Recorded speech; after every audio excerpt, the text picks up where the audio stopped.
Lotus Ocean is about the ancient Vedic way, but it's not just ancient because it's scientific. The actual ancient Vedic way is a scientific way. Like right now, science has reached that level where it can sort of validate that way being the correct way, or that way being the only way one can live and die successfully.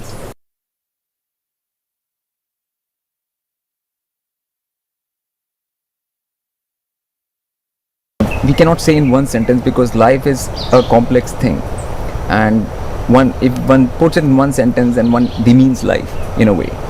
When we look at the word Lotus Ocean, the term, there are two things in it: lotus and ocean. Now this ocean here we are talking about is not just the physical water ocean. It is the ocean of existence itself. The lotus here represents the actual symmetry and the fractality which produces life in the first place. When we are on this planet Earth right now, we are still inside an ocean, and like the physicists will put it as that we are inside an ocean of waves. We are still under waves, even though we are in air, but we are still in waves. We are still under the ocean. We are not on top of the ocean. When we are in this realm, we are still under ocean. So that is the ocean we are talking about. Now this ocean has its characteristics, and space is also an ocean, and it has its laws.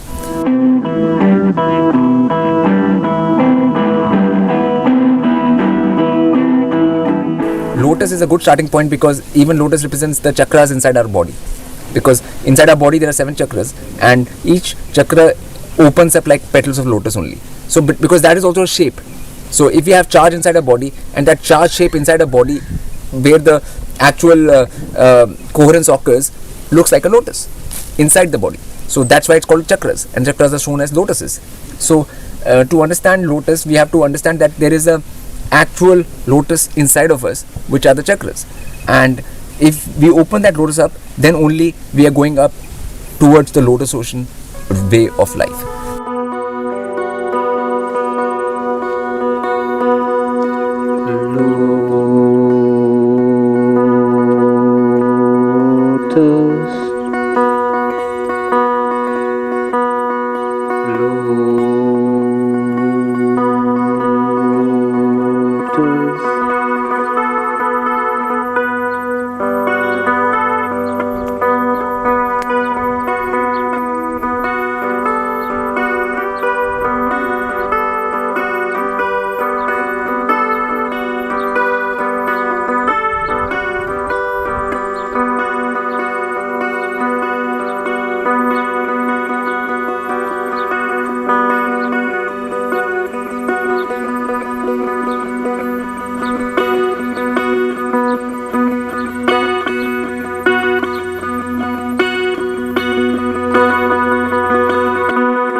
There is a very ancient Vedic symbol, which looks like this. Now, a symbol doesn't have actual sound associated with it. For example, when we go into the Devanagari script, and you have a, e, and everything, and ka, kha, ga. So you know ka is like that, and that's called ka. But the sound associated with this particular symbol was not known. So nobody had written it down. So people started calling it Om. Like, so everybody started calling it Om, Om. When this sound associated with this was not Om. It was actually like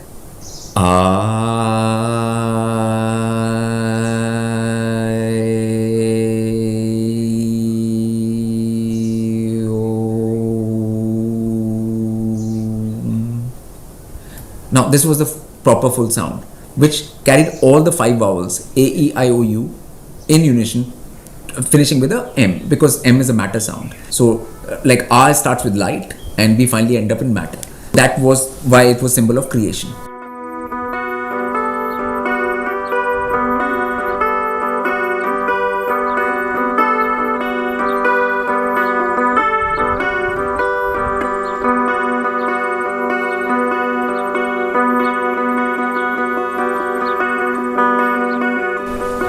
If one looks at example of anyone, like let's say take Gautam Buddha's example, and like where did Gautam Buddha get enlightenment? Was it in a concrete building? Was it in his house? Was it in his palace? Or was it under a tree? When you are under a tree, you are under a branching which is the same as your brain. So that's why it forms a fractal to your brain, and then your concentration automatically increases, your focus, your coherent focus and attention span increases, and that's why you can do what they call get into a meditative state much easier under a tree than any other place. And that's what happened to Gautam Buddha when he was under the Bodhi tree.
If we want to understand what treeness is, like what is treeness, then treeness is actually branching. So all of nature is based on branching. Like the way the branching happens in the brain, the same kind of branching happens in the tree and in the branches. So like our brain is a little fractal and the tree is a bigger fractal, which creates a fractal even onto the stars.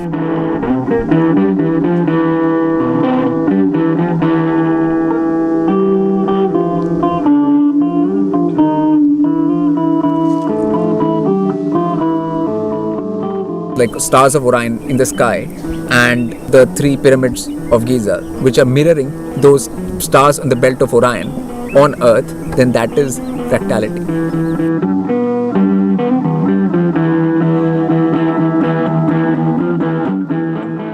There are 2 ways things function in the multiverse. One is outside in and the other is inside out. Outside in is like, for example, if you have to make a cloud, you actually take a plane up into the sky and you throw silver nitrate crystals in the sky and you actually artificially make a cloud. And the inside out way will be you actually sit down and you get your heart going, beating in a fractal way, and you throw out an intent, a cloud be made and rain happen, and then a cloud will get made outside and the rain will happen. So that's called inside out way. For example, if you play some sound and some rainbow happens in the sky, that means you played the right sound, which nature gave a biofeedback. It produced a rainbow in the sky. You played a certain sound and then maybe rain started happening. I had gone to Australia and there was one place where rain had not happened for a long time. And I played a certain thing and rain happened within an hour or 2.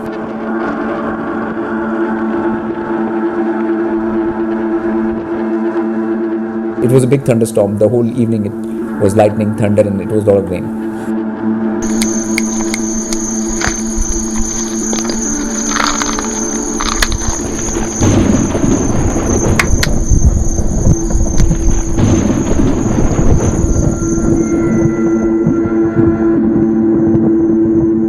All technology always is actually coming from the outside in way instead of the inside out way.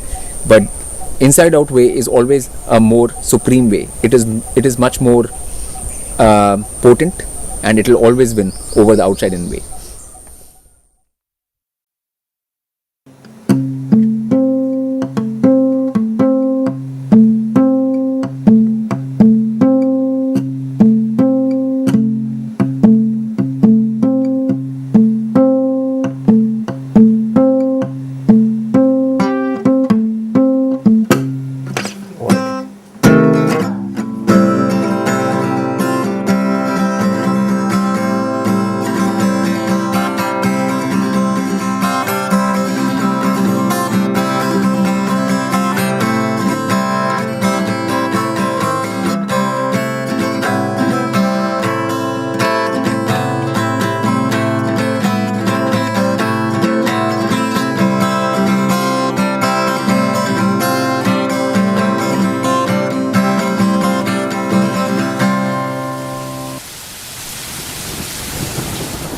Nature responds to intention immediately.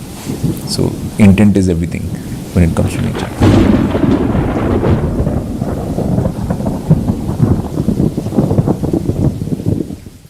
People have a sort of a war with earth itself, like Mittee. Wherever people see Mittee, people say, oh, what nonsense. Like people see Mittee on their clothes, then they say like, oh, what is this nonsense. People see Mittee on their houses, they want to get rid of it, as if Mittee is some kind of demon, when Mittee is actually the thing which grows their food. They are on war with Mittee itself, which means you are on war with your own body. And if you are on war with your own body or biology, then you will not win. All you will get is diseases, pain, torture, and in the end, hell after death. That's the only thing one is going to get. So this whole mentality of war against nature, biology, and Mittee has to end.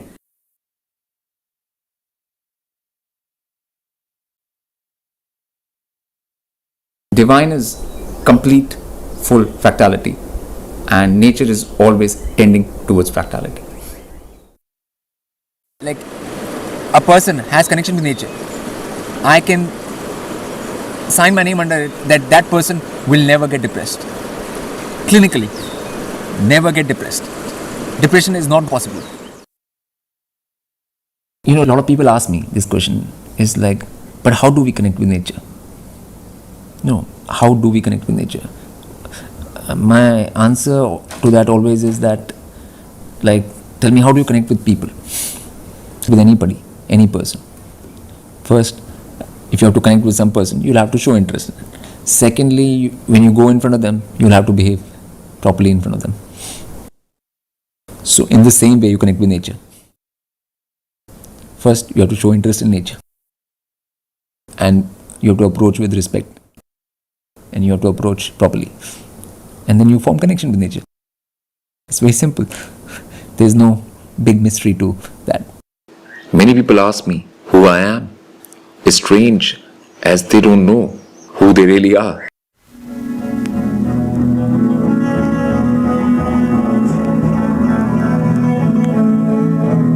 Prashant Trivedi. Very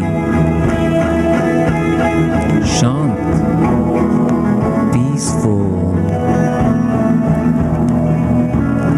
Prashant is the equivalent of Pacific, the ocean which covers 2/3 of the earth's surface.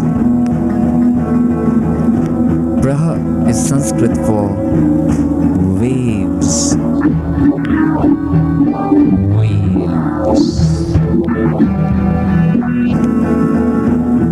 Shant is peace, so we have wave resolution. non-destructive interference amongst waves, leading to superluminal, faster than light speed implosion.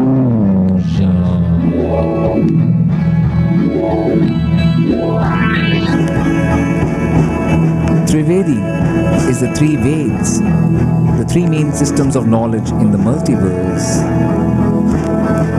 The Egyptian angle. P equals Virgo equals Mercury equals Hermes. Trivedi is the same as Trismesticus. So P Trivedi is Hermes Trismesticus, the all-knowing one. PT is also the root of PTAH, Ta. In Sanskrit, Pita, Pati, the original patriarch. P is proper, T is crossing, a proper crossing across the ocean of illusion.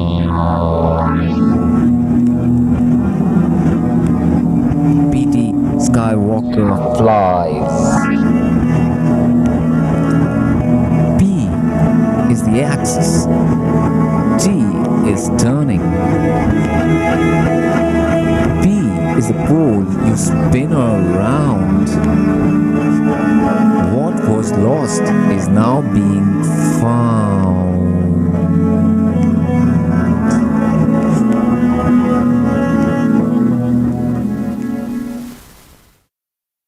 The word avatar in Sanskrit means crossing over, like you cross over. Avtaran. There are many purposes to an avatar. Like for example, like if an avatar comes down, it is there to raise the Bhudevi's vibrations up. That is one of the purposes, to save Bhudevi basically. Then to set up standards and precedents for future times. That is also a reason. But still the most important reason is to actually save the spirits and take them out. Give them an opportunity to get out of the physical realm of existence. That is the main purpose. Avatar is basically something which is coming from the divine realm, comes back into the physical, but is like everybody else when it's here. It's not like just because you're divine, everything will just happen. It doesn't happen like that. Once you go into the prison, like the rules of prison break are the same for everybody. So whether it's divine or normal being, that does not differ for that. So the whole point is, it goes into the prison to teach prison break to the beings which are already there. Even in like Krishna avatar, one can see that when they showed like Krishna was born into a prison straight.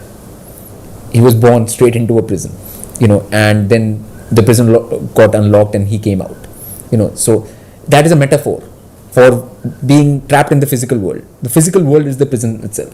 So once you've gone into the prison, you've gone into the prison of your own accord.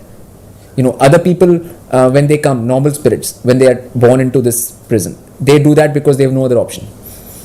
Because they are just caught in the cycle of birth and death. They don't have enough knowledge or energy to get out of the 3D existence into the other realms.